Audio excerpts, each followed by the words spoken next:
Hello guys, स्वागत है आपका कोडेक्स स्ट्रीम में। तो आज हम करने जा रहे हैं leet code number 2540 minimum common value. एक दिखने में इजी सा क्वेश्चन है, इजी है मतलब मार्क्ड। क्या लिखा है? Given two integer arrays nums1 and nums2 sorted in non decreasing order. ये बहुत इंपॉर्टेंट है कि ये सॉर्टेड गिवन है हमको। फिर है return the minimum integer common to both arrays. ठीक है। If there is no common integer amongst nums1 and nums2, return -1. Note that an integer is said to be common to nums1 and nums2 if both arrays have at least one occurrence of that integer. ठीक है। तो question में सिर्फ यही पूछ रहा है कि दो एरे गिवन है हमको और हमें आउटपुट में क्या देना है, दोनों एरे में जो मिनिमम कॉमन वैल्यू है। मिनिमम कॉमन वैल्यू मतलब जैसे इन दोनों एरे में मिनिमम कॉमन वैल्यू 2 है। देखो इसका मिनिमम 2 है और इसमें भी 2 है, क्योंकि ये कॉमन है तो 2 आंसर आ गया है। जैसे सेकंड केस है अपना, इसमें क्या है कि क्या दिया है, 1 2 3 6 दिया है, 2 3 4 5 दिया है। तो इनमें मिनिमम कॉमन वैल्यू क्या है? 2 एंड 2। तो इसका आंसर 2 आ चुका है। देखो यहाँ लिखा है there are 2 common elements in the array 2 and 3। देखो 3 भी था इसमें कॉमन, 3 एंड 3, बट हमारा आंसर 2 होगा क्योंकि हमें मिनिमम चाहिए। Out of which 2 is smallest, so 2 is return. ठीक है। तो क्वेश्चन तो मुझे लगता है समझ गए होंगे। तो हम तो समझने के लिए दूसरे टेस्ट केसेस लेंगे, जैसे कि हम करते ही हैं। यहाँ पे मैंने सॉल्यूशन लिखा हुआ है, इसको मैं हटा देता हूँ। ठीक है, हम इसकी दो अप्रोचेस देखेंगे आज। ठीक है, तो करते हैं इसको। अपना एग्जाम्पल लेते हैं। एग्जाम्पल हम nums1 में लेने जा रहे हैं। nums1, इसमें हम लेंगे 1 3 6 9 10 1 3 6 9 एंड 10। ठीक है, ये लेंगे हम अपना nums1 एंड nums2 लेंगे। nums2 लेंगे इससे हटा के ऐसे ऐसे। nums2 हम लेंगे 5 7 8 11 5 7 8 11। देखो एक चीज़ मैं बताना भूल गया, एक और चीज़ है इस क्वेश्चन में कि अगर अपना मिनिमम कॉमन वैल्यू ना मिले तो हमको -1 रिटर्न करना है। वैसे मैंने बताया था, यहाँ पे देखो लिखा हुआ है if there is no common integer amongst nums1 and nums2 return -1। अगर कोई भी कॉमन नहीं है तो -1 रिटर्न करना है। ठीक है, तो मैंने एरे ही ऐसे लिए हैं, दोनों एरे ऐसे लिए हैं मैंने जिनमें कोई कॉमन वैल्यू है ही नहीं, है ना। देखो कुछ है ही नहीं इनमें कॉमन, खुद देख लो।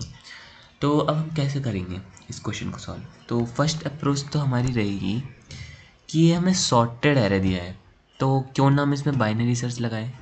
क्या बोलते हो, लगा दें?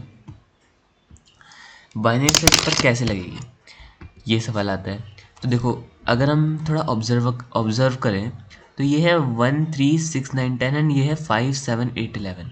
तो अगर हमारा nums2 का जो ये फर्स्ट एलिमेंट है ये 5 है, तो nums1 का जो फर्स्ट एलिमेंट है वो 1 है।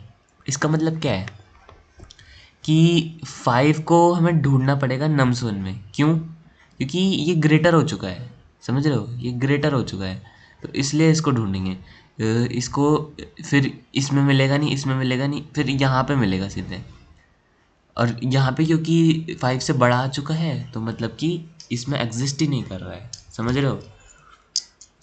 तो हम क्या करेंगे, बाइनरी सर्च कैसे लगाएंगे? कुछ इस तरीके से लगाएंगे कि दोनों में से जिसमें भी बड़ा है ना, दोनों में से फर्स्ट एलिमेंट जिसमें बड़ा है उसमें क्या करेंगे, हर एक एलिमेंट को उठाएंगे और इसमें बाइनरी सर्च लगा के ढूंढेंगे।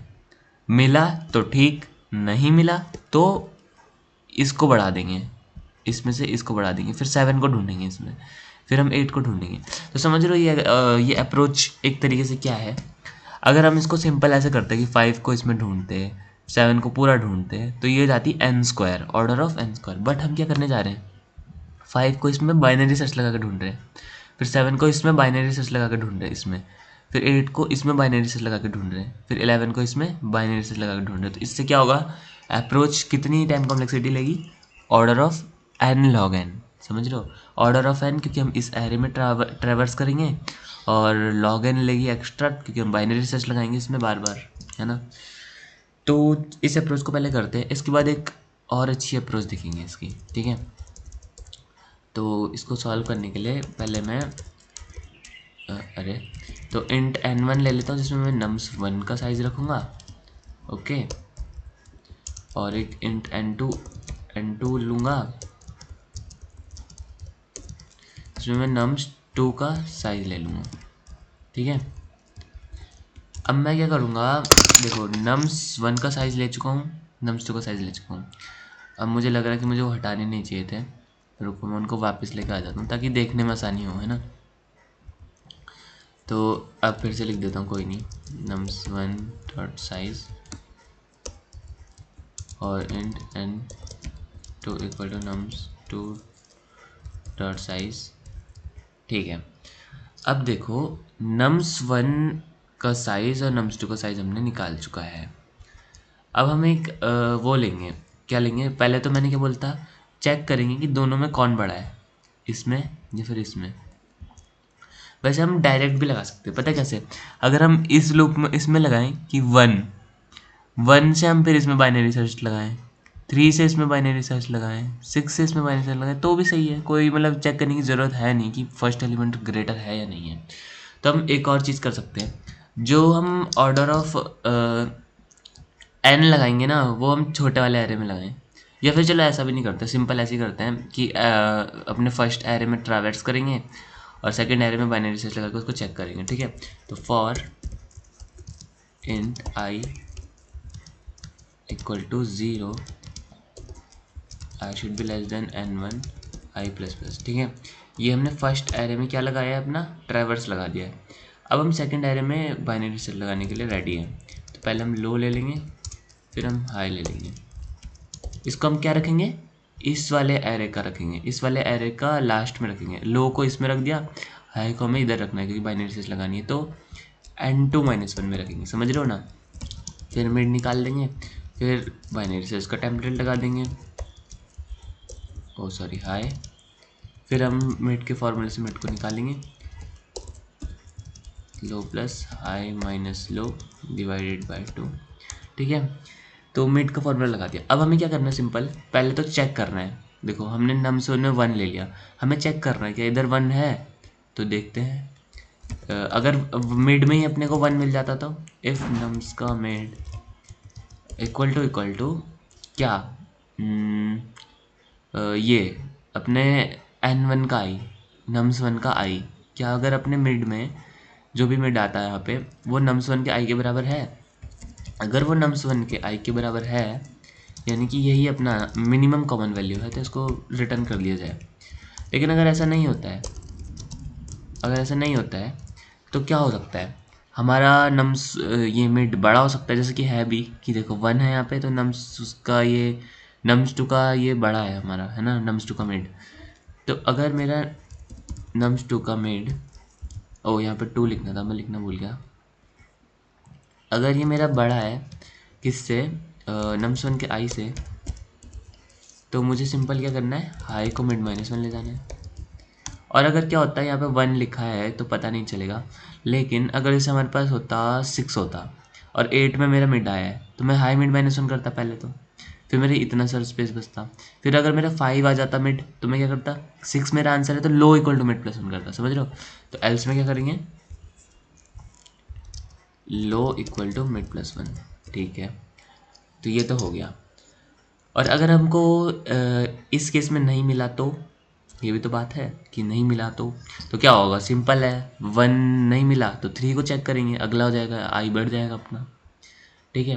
और अगर सब में ही नहीं मिला, कोई मतलब है ही नहीं, जैसे इस केस में मैंने बनाया था कि 1 3 6 9 10 इनमें है ही नहीं, तो मतलब कि इस लूप के बाहर हमें रिटर्न -1 लिखना चाहिए, है ना। तो बस यही था। रन करके देखते हैं इसको, ये हमारी फर्स्ट अप्रोच है, इसको रन करके देख रहे हैं हम। तो कुछ गड़बड़ आ गई है, अच्छा मैंने नम्स लिखा है, सिर्फ nums2 का मिड लिखना था, सॉरी, और कहीं तो मैंने ऐसा नहीं, अरे देखो यहाँ पे भी कर रखा है, nums1 का ही आएगा यहाँ पे। चलो फिर से रन करा, और तो कहीं नहीं करा ना मैंने ऐसा, अब मैंने क्या करा है, अच्छा ये कमेंट करने हैं, चलो फिर से रन, 3 बार रन कर दिया मैंने। तो देखो एक्सेप्ट हो चुका है इजीली। इसको सबमिट करके देखते हैं। तो सबमिट भी हो ही जाना चाहिए। तो देखो सबमिट भी हो चुका है। तो ये तो हमारी है एन लॉग एन की अप्रोच। देखो यहाँ पे आ भी जाएगा time complexity n1 × log n2, समझ रहे हो, n log n एक ही बात है, बस साइज उनका अलग है। तो n1 × log n2 ले लिया है, ठीक है। तो ये तो हम समझ गए। अब क्या करना है, अपने को एक और अप्रोच देखनी है, ठीक है। अपने को एक और अप्रोच देखनी है। इसको करते हैं नीचे, इसको करते हैं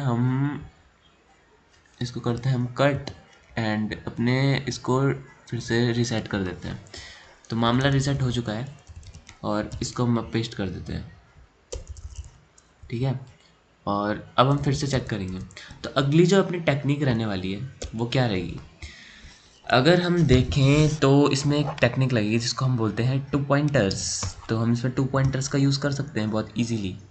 जब हम बाइनरी सर्च लगा रहे थे तब भी हमने देखा था, क्या देखा था कि जब हम 5 को, अगर जैसे मैं 5 को मान लूँ, बाहर वाला जो है अपना बाहर वाला लूप फॉर लूप लगाया था, जो अगर मैं उसे 5 मान लूँ और मैं मान लूँ कि इसमें हम बाइनरी सर्च लगा रहे हैं, तो हम क्या कर रहे थे कि 5 को ढूंढ रहे थे इसमें। तो देखो एक और चीज़ है इसमें देखने लायक, कि अगर 1 मेरा यहाँ पे है, 5 मेरा यहाँ पे है, तो अप्रोच क्या रहेगी कि देखो ना 1 यहाँ पे 5 यहाँ पे, तो क्योंकि nums2 का इनिशियल वैल्यू ही 5 हो चुका है और ये एक सॉर्टेड एरे है, मतलब कि 1 तो इसमें हो ही नहीं सकता, 1 भी नहीं हो सकता, फिर 3 भी नहीं हो सकता, फिर आ गया 6। अब मतलब कि 5 को हमें इंक्रीज कर देना है, तो 7। अब हमने 7 को ले लिया। अब देखो इसको मैं अच्छे से पूरा करके ही दिखा देता हूँ। आई मेरा देखो मान लो यहाँ पे है और जे मेरा यहाँ पे है, ठीक है। अब मैं चेक कर रहा हूँ कि मेरा जे तो बहुत बड़ा हो गया है आई से, ये इक्वल तो है ही नहीं, तो मैं आई को ही इंक्रीज़ कर दिया। अब मैं फिर से चेक करूँगा क्या मेरा आई छोटा है, तो देखो फिर से मेरा आई छोटा हो रहा है, मतलब कि इससे आगे तो अपना एलिमेंट मिल ही नहीं सकता 3, है ना। तो मतलब कि 3 इसमें प्रेजेंट ही नहीं है। तो फिर से आगे बढ़े, अब हम 6 में आ गए। तो अब देखो जे छोटा पड़ गया है, तो मतलब कि जे के आगे 6 हो सकता है, हो क्यों नहीं सकता, हो सकता है। तो हमने फिर जे को बढ़ा के देखा, फिर जे को बढ़ा के देखा तो जे में 7 आ गया, मतलब कि 6 था नहीं। अब हम क्या करेंगे 7, यानी कि 7, अब आई देखो छोटा पड़ गया है, तो हम देखेंगे कि 7 इसमें आगे हो सकता है अभी भी। तो अभी भी हम मिनिमम में ही चल रहे हैं, समझ रहे हो। तो फिर हमने आई को बढ़ा दिया। अब हमने आई को बढ़ा दिया तो आई में आ गया 9। अब क्योंकि आई में 9 आ गया है तो मतलब कि 9 7 के बाद हो सकता तो है। तो हमने जे को पहले 1 से बढ़ाया, फिर से जे में 8 आ गया, मतलब कि अभी भी 9 आगे हो सकता है, तो हम जे को फिर से बढ़ा देंगे। अब जे में 11 आ चुका है, तो मतलब कि आई में 11 हो सकता है जो कि आगे हो सकता है। तो हमने फिर से आई को बढ़ाया। अब हमने आई को देखा कि 10 है आई में, बट अब क्या है कि जब हम आई को बढ़ाएंगे ना, सॉरी, आई को जब हम बढ़ाएंगे तो ये बाहर चले जाएगा। और इसका क्या मतलब है, जब ये बाहर चले गया इसका मतलब ये है कि लूप को कर दो ब्रेक, हमारा एलिमेंट प्रेजेंट नहीं है, रिटर्न कर दो -1। क्या कर दो, -1। तो ये तो था हमारा ये वाला टेस्ट केस। अब अपना दूसरा टेस्ट केस लेके आते हैं, ठीक है। इसको हटाते हैं और ये जैसे कि ये टेस्ट केसेस दिए ना अपने को, तो ये वाले टेस्ट केस का यूज़ करते हैं। ये मैंने ले लिए हैं। तो ये छोटे टेस्ट केस है पर ये समझ सकते हैं हम इसमें भी, ठीक है। तो देखो आई हम लेंगे कुछ यहाँ पे, और जे हमने कहाँ पे लिया है, यहाँ पे, ठीक है। एक गैप दे देता हूँ। हाँ अब देखो आई और जे में से आई मेरा छोटा है और जे मेरा बड़ा है, यानी कि जे 2 है, आई 1 है। मतलब कि 2 बाद में हो सकता है आई के, पर 1 जे के बाद में कभी हो ही नहीं सकता। तो इसीलिए हम क्या करेंगे, आई को बढ़ा देंगे। अब देखो यहाँ तो सीधे ही आंसर मिल गया, आई और जे आ गए हैं बराबर। तो इसका मतलब क्या है, जब आई और जे बराबर होंगे तो हमें रिटर्न कर देना है, समझ रहे हो। तो क्योंकि वही मिनिमम वैल्यू होगी अपनी। तो मुझे लगता है आप समझ गए होंगे। तो इसको हटाते हैं और अपने पिछले टेस्ट केस को ही लाते हैं, क्योंकि उसमें क्या है ना, ये थोड़ा बड़ा टेस्ट केस है, इन्होंने छोटे टेस्ट केस दे रखे हैं। देखो 2 टेस्ट केस दिए हैं, दोनों छोटे हैं, मतलब ज़्यादा बड़े नहीं हैं इसीलिए। और -1 वाला तो इन्होंने टेस्ट केस ही नहीं दिया जिसमें -1 आए। चलो कोई नहीं, हम खुद करते हैं।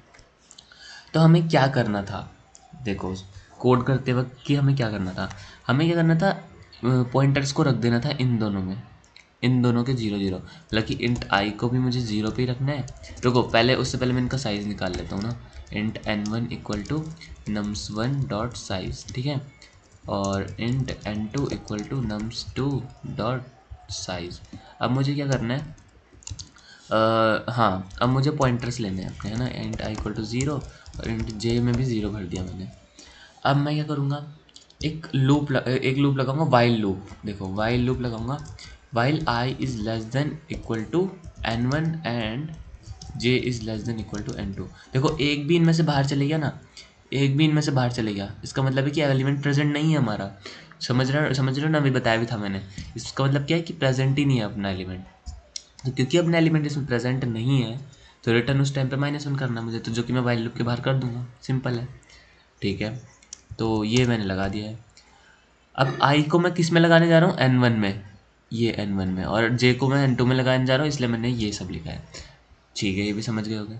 अब मुझे पहले तो चेक करना है कि अगर मेरे n बोल रहा हूँ, हाँ, nums1 का i अगर बराबर हो गया nums2 के i के, तो रिटर्न कर देना इसी टाइम पे मुझे nums1 का i। समझ रहे हो, अगर यहाँ पे देखो 1 होता तो यही तो है अपना मिनिमम कॉमन एलिमेंट, अगर यहाँ 1 होता तो सीधे रिटर्न कर दो, है ना, पर ऐसा है नहीं। तो ठीक है, आगे बढ़ते हैं। अब अगर मेरा क्या हो, अगर मेरा nums1 का i छोटा हुआ nums2 के j से, अगर मेरा nums1 का i छोटा हुआ nums2 के j से, इसका मतलब क्या है, i को बढ़ाना है आगे। nums1 का i छोटा है, यानी कि 5 जो है अपना nums2 का j, वो आगे हो सकता है अपना, तो i को बढ़ाना है, तो i को मैं बढ़ा दूंगा, ठीक है। अब क्या है कि एल्स इफ, ऐसा भी तो हो सकता है कि nums2 का ओ सॉरी, मैं फिर यहाँ पे लिख नहीं रहा हूँ अच्छे से, nums1 लिखना था यहाँ पे, फिर यहाँ पे भी nums1, ठीक है। अगर nums2 का i मेरा बड़ा हो गया nums2 के जैसे, nums2 के जैसे, तो मुझे क्या करना है। अब देखो nums1 का i अगर मेरा बड़ा होता, अगर मान लो थोड़ी देर के लिए कि ये nums1 होता और ये nums2 होता, तो nums1 का i मेरा बड़ा है nums2 के j से, इसका मतलब मुझे nums2 के j में इंक्रीज करना है। देखो अगर ये j हुआ,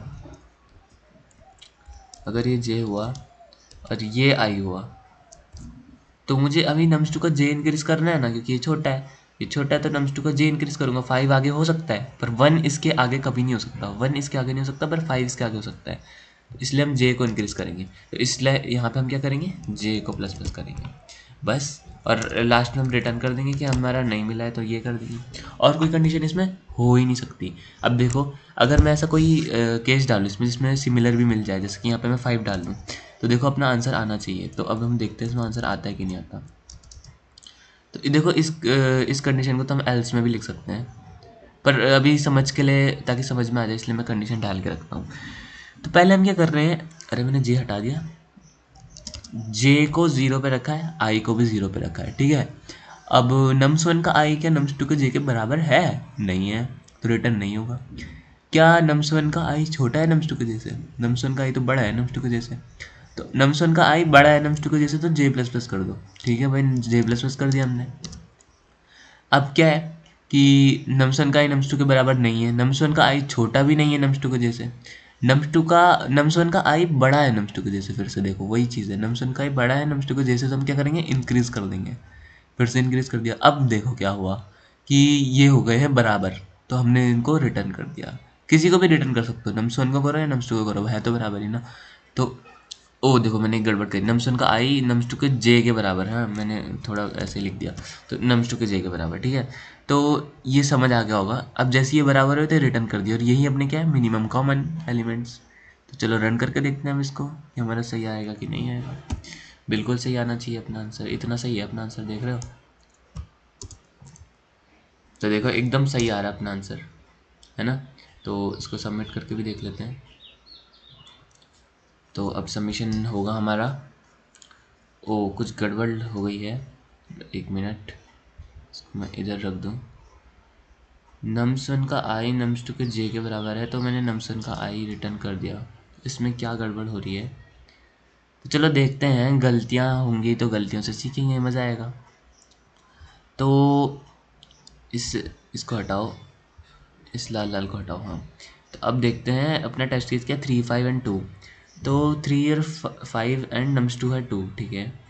तो इसमें हमने रख दिया 0, इसमें भी रख दिया 0, इसमें आई रख दिया, इसमें जे रख दिया, ठीक है। फिर हमने क्या किया, नम्स 1 का आई नम्स 2 के जे के बराबर है, नहीं है, ठीक है, नहीं है। तो हमने क्या किया, हाँ, आई इसमें जे इसमें, तो नम्स 1 का आई नम्स 2 के जे के बराबर नहीं है। और नम्स 1 का आई क्या है, बड़ा है, नम्स 1 का आई क्या है, बड़ा है नम्स 2 के जे से। तो मतलब कि हमें क्या इंक्रीज करना है, तो देखो क्या है यहाँ पे, नम्स 1 का जो आई है वो बड़ा है नम्स 2 के जे से, तो मुझे नम्स 2 का जे को बढ़ाना चाहिए, क्योंकि इसके बाद ही हो सकता है अपना नम्स 1 का आई। तो जैसे ही मैंने जे को बढ़ाया तो ये तो आउट ऑफ बाउंड हो गया, तो इसीलिए वहाँ पे एरर आई। तो मैंने क्या गड़बड़ करी, अच्छा ये देखो मैंने क्या गड़बड़ करी है, ये नहीं लिखना था यहाँ पे। ये तो समझ आ ही गया होगा ना क्या गड़बड़ करी है मैंने। N1 और N2 से तो लेस ही होंगे ये, है ना, कि 0 इंडेक्स्ड होता है अपना एरे होता है जो। अब रन करते हैं तो अब चल जाएगा अपना। देखो ये वाला केस भी चल चुका है, और अब होप करता हूँ कि सबमिशन भी हो ही जाए। तो सबमिशन, देखो सबमिशन हो चुका है। तो अब इसकी अगर मैं कॉम्प्लेक्सिटी देखना चाहूँ तो ये बताएंगे, नहीं बताएंगे। तो देखो लॉग एन, नहीं लॉग एन बोल रहा हूँ, order of n plus m आएगी इसकी कॉम्प्लेक्सिटी। क्यों, क्योंकि हम अपने जो दोनों एरे हैं उनमें ट्रैवर्स कर रहे हैं, इसमें भी ट्रैवर्स कर रहे हैं, साथ साथ में इसमें भी ट्रैवर्स कर रहे हैं। तो हम और कर भी एक ही बार रहे हैं, तो ये अपनी जो पिछली अप्रोच थी ना एन लॉग एन, उससे कहीं ज़्यादा बेटर है ना, क्योंकि एक एक बार ट्रैवर्स करके हमें पता लग जाएगा कि कॉमन एलिमेंट है या नहीं, और नहीं होगा तो हम -1 रिटर्न कर रहे हैं। तो ये हमारी बेस्ट अप्रोच है, ठीक है। तो होप करता हूँ आपको समझ आई होगी। तो आज के लिए इतना ही, थैंक्स फॉर वॉचिंग।